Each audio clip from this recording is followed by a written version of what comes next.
Local news for Wednesday, the 11th of October.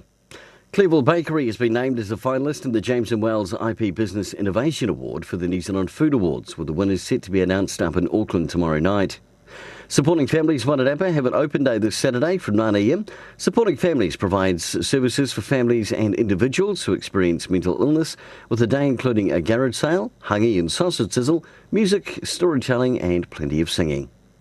And Martinborough has been seismically active with two small quakes in the same location on Sunday, just a kilometre apart, 15 and 16 kilometres in depth.